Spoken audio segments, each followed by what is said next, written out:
Halo teman-teman, selamat datang kembali di channel saya.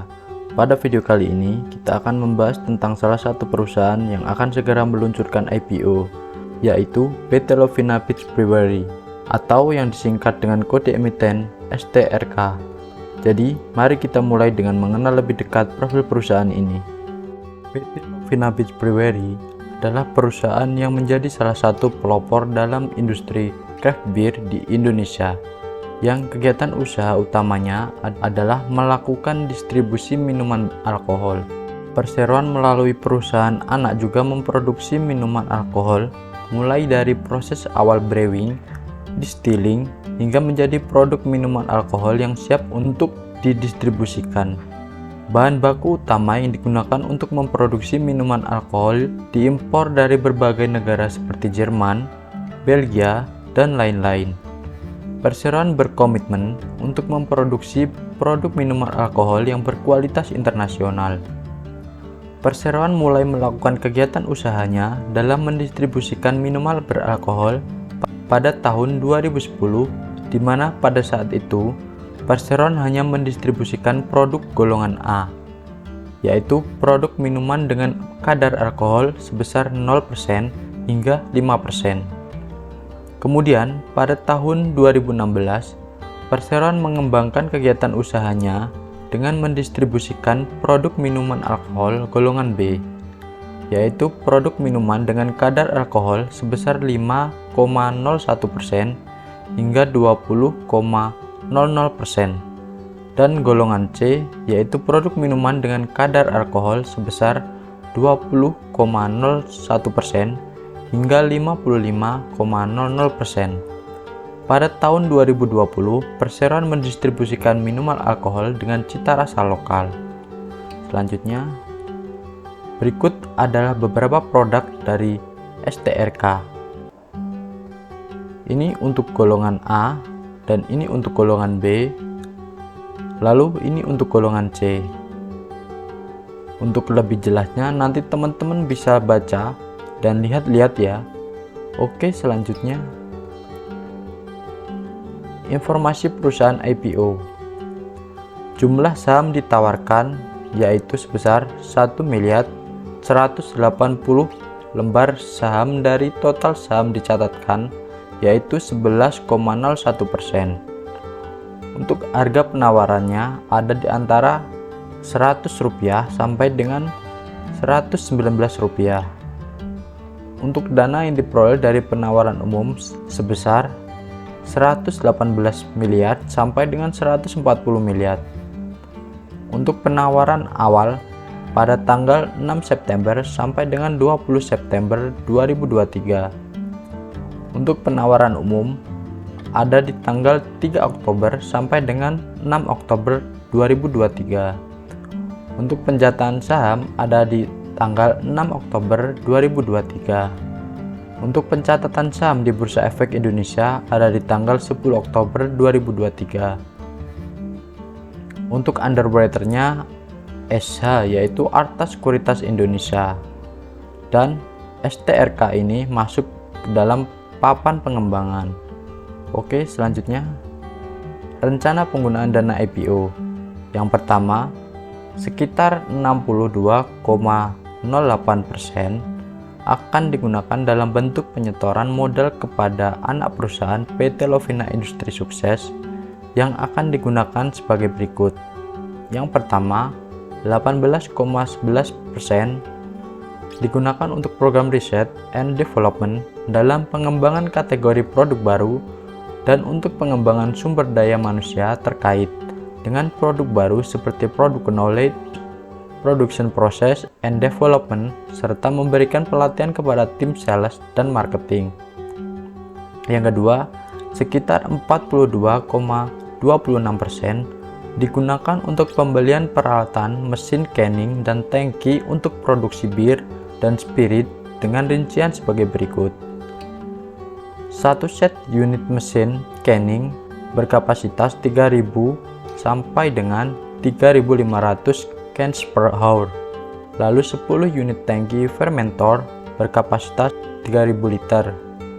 Lalu 1 unit tangki berkapasitas 500 liter. dan 8 unit Brit Beer tangki berkapasitas 3000 liter dan 3 unit Brit Beer tangki berkapasitas 8000 liter. Perseroan sedang dalam proses pemilihan vendor untuk pembelian peralatan mesin canning dan tangki di atas. Pihak vendor merupakan pihak yang tidak terafiliasi dengan perseroan. Next. Yang ketiga, sekitar 39,63% digunakan untuk biaya operasional atau modal kerja seperti pembelian bahan baku untuk produksi dan packaging, biaya overtime, biaya perawatan gedung, biaya perawatan peralatan, dan lain-lain. Yang kedua, sedangkan sisanya akan digunakan oleh perusahaan untuk modal kerja seperti biaya program marketing untuk meningkatkan brand awareness seperti biaya event, merchandise, sponsorship, dan sosial media, biaya distribusi, biaya pemeliharaan kendaraan, gaji karyawan, dan lain-lain.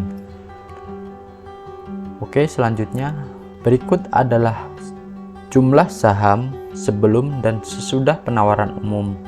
Sebelumnya, STRK ini dimiliki oleh 6 pemilik. Yang pertama adalah PT Barito, Christopher, Felicia, Suhendra, Fani, dan Constantius.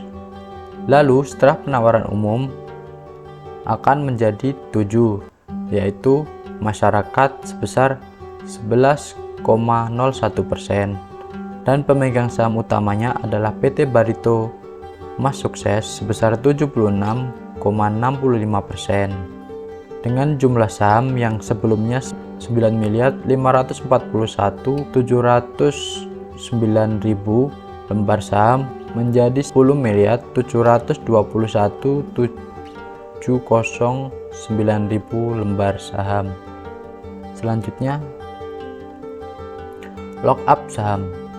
Sesuai dengan peraturan OJK nomor 25/2017, setiap pihak yang memperoleh efek bersifat ekuitas dari emiten dengan harga atau nilai konversi atau harga pelaksanaan di bawah harga penawaran umum perdana saham dalam jangka waktu 6 bulan sebelum penyampaian pernyataan pendaftaran kepada Otoritas Jasa Keuangan dilarang untuk mengalihkan seluruh kepemilikan atas efek bersifat ekuitas perseroan tersebut sampai dengan 8 bulan setelah pernyataan pendaftaran menjadi efektif. Dalam hal ini, PT Barito Mas Sukses yang memperoleh tambahan kepemilikan saham melalui Akta nomor 251/2023 dan Akta nomor 104/2023, dan kemudian atas kepemilikannya tersebut dilakukan pemecahan nominal setiap saham stock split berdasarkan Akta nomor 104/2023 menyatakan tidak akan mengalihkan seluruh kepemilikan atas sahamnya di dalam perseroan sampai dengan 8 bulan setelah pernyataan pendaftaran menjadi efektif seperti sebagaimana dimaksud dalam peraturan OJK nomor 25/2017 sebagaimana ternyata dalam surat pernyataan tertanggal 12 Juli 2023. Selain itu, Christopher Sumasto selaku pemegang saham perseroan berdasarkan surat pernyataan tertanggal 12 Juli 2023 menyatakan secara sukarela tidak akan menjual ataupun mengalihkan sebagian atau seluruh saham yang dimilikinya dalam perseroan dalam jangka waktu 8 bulan sejak efektifnya pernyataan pendaftaran dalam rangka penawaran umum perdana saham perseroan. Dalam rangka memberikan perlindungan kepada pemegang saham publik, berdasarkan surat pernyataan dari Christopher Sumasto selaku pengendali perseroan tertanggal 12 Juli 2023 menyatakan bahwa tidak akan melepaskan pengendalian atas perseroan dalam jangka waktu sekurang-kurangnya 1 tahun setelah pernyataan pendaftaran menjadi efektif. Tidak terdapat saham perseroan yang dimiliki oleh perseroan sendiri atau saham treasury. Tidak dibutuhkan persetujuan dan persyaratan yang diharuskan oleh instansi berwenang terkait dengan penawaran umum. Jadi di sini PT Barito Mas Sukses menyatakan tidak akan mengalihkan seluruh kepemilikan atas sahamnya di dalam perseroan sampai dengan 8 bulan setelah pernyataan pendaftaran menjadi efektif ya teman-teman. Oke, selanjutnya Laporan keuangan. Yang pertama ada total aset. Untuk total aset dari tahun 2020 sampai dengan tahun 2022 ini mengalami kenaikan, dan di tahun 2023 mengalami kenaikan yang cukup signifikan. Untuk total liabilitas di tahun 2020 sampai dengan tahun 2021 mengalami kenaikan, dan di tahun 2022 mengalami penurunan. Untuk total ekuitas ini di tahun 2020 minus ya teman-teman, sampai dengan tahun 2022, dan di tahun 2023 ini menjadi plus lagi teman-teman. Oke, selanjutnya laporan laba rugi dan penghasilan komprehensif lain. Untuk penjualan dari tahun 2020 sampai dengan tahun 2022 ini mengalami kenaikan teman-teman, dan per 31 Maret untuk tahun 2022 dan per 31 Maret per tahun 2023 ini mengalami kenaikan yang cukup lumayan teman-teman. Dan ini untuk penjualan netonya juga mengalami kenaikan teman-teman. Lalu untuk laba bruto ini juga mengalami kenaikan teman-teman, dari tahun 2020 sampai dengan tahun 2022, dan untuk per 31 Maret 2022 dan per 31 Maret 2023 ini untuk laba rugi. Oke, selanjutnya teman-teman, komisaris utama, yaitu Jacob Suryanata sebagai komisaris utama, warga negara Indonesia, berumur 50 tahun, lahir di Wina 11 Februari 1973. Beliau menjabat sebagai komisaris perseroan sejak 2010 dan komisaris utama perseroan sejak 2023. Saat ini juga menjabat sebagai komisaris di PT Dompu Sumbawa Mining sejak 2008. Lalu komisaris di PT Laskar Semesta Alam sejak 2014. Komisaris di PT Paramita Cipta Sarana sejak 2014. Dan komisaris di PT Semesta Sindramas sejak 2014. Lalu menjabat direktur utama di PT PAM Automobilindo sejak 2008. Lalu direktur di PT PAM Alam Mineral sejak 2008 dan direktur di PT Sinar Kemilau Abadi sejak 2009. Meraih gelar sarjana bisnis dengan program studi manajemen marketing dari University of Technology Sydney pada tahun 1997. Oke, selanjutnya valuasi STRK tahun 2023 kuartal pertama. Untuk harga di angka Rp100, ini PBV-nya di angka 6,3 kali dan PER-nya ada di 40 kali. Untuk BV-nya ada di 15,81 dan untuk DIR-nya ada di angka 11%. Untuk ROE-nya ada di angka 16% dan untuk IPS-nya ada di angka 2,5. Untuk harga 119, untuk PBV-nya di angka 6,6 kali dan untuk PER-nya ada di angka 47,6 kali. Untuk BV-nya ada di angka 17,90. Untuk DER-nya ada di angka 9,9% dan untuk ROE-nya ada di angka 14%. Untuk IPS-nya ada di angka 2,5. Untuk jumlah saham ada di angka 10.721.709.000 lembar saham.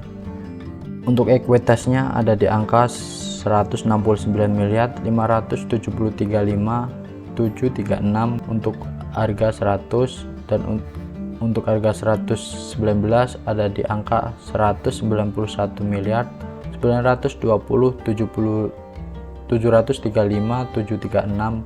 Ini sudah saya tambahkan dengan dana dari IPO ya teman-teman. Untuk laba bersihnya ada di angka 27.745,329 dan untuk di harga 119 sama ya teman-teman.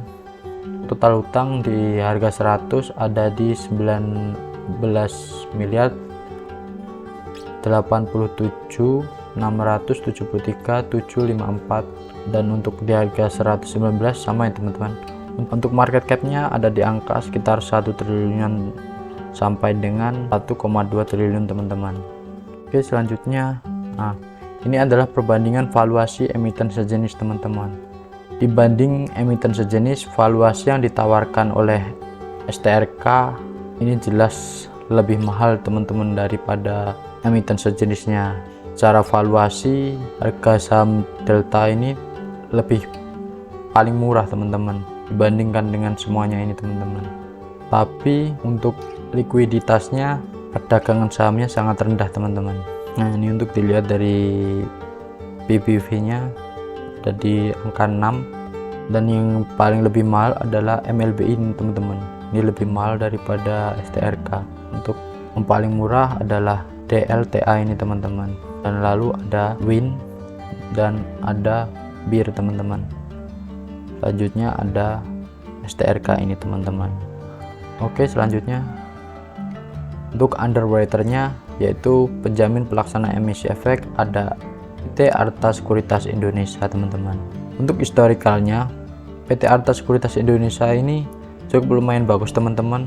Untuk yang terakhir kali ada WINR ini di harga 100 dan berhasil opening arah 2 kali teman-teman. Lalu untuk BSPK ini buka di harga 100 juga, ini juga opening arah 2 kali teman-teman. Untuk SAGE ini harga 100 juga arah 2 kali teman-teman untuk openingnya. Dan untuk WIDI harga 100 arah 3 kali teman-teman untuk openingnya. Selanjutnya kesimpulan. Yang pertama, secara bisnis dalam 3 tahun terakhir STRK mencatatkan pertumbuhan penjualan yang cukup signifikan teman-teman. Jadi jika dilihat dari penjualannya ini teman-teman mengalami kenaikan yang cukup signifikan dari tahun 2020 sampai dengan 2022 dan di tahun 2023 teman-teman. Yang kedua, dibanding emiten sejenis, valuasi yang ditawarkan STRK jelas kelewat mahal. PBV STRK hanya lebih murah dari PBV MLBI. Nah, ini teman-teman. Jadi untuk PBV dari STRK ini cukup lumayan mahal ya teman-teman. Hanya kalah dari MLBI teman-teman. Selanjutnya, penggunaan dana IPO kurang begitu spesial karena sebagian besar dana akan digunakan untuk modal kerja dan belanja modal teman-teman. Oke, untuk yang keempat, untuk underwriter EPOS saham STRK sangat menarik karena secara histori saham yang dikawal ESA selalu menarik teman-teman. Jadi ini teman-teman, dari secara histori untuk underwriternya ini cukup bagus teman-teman, karena sering arah di opening ya teman-teman. Dan ini untuk beberapa kode perusahaan yang dikawal oleh Arta Sekuritas Indonesia teman-teman. Oke, selanjutnya disclaimer. Analisis ini tidak bertujuan mengajak pemirsa untuk membeli, menahan, atau menjual produk atau sektor investasi terkait. Keputusan sepenuhnya ada pada diri pemirsa, sehingga kami tidak bertanggung jawab terhadap segala kerugian maupun keuntungan yang timbul dari keputusan tersebut teman-teman. Jadi cukup sekian untuk analisa dari saya. Mungkin teman-teman bisa analisa lebih dalam lagi di prospektusnya, dan sampai jumpa di video selanjutnya.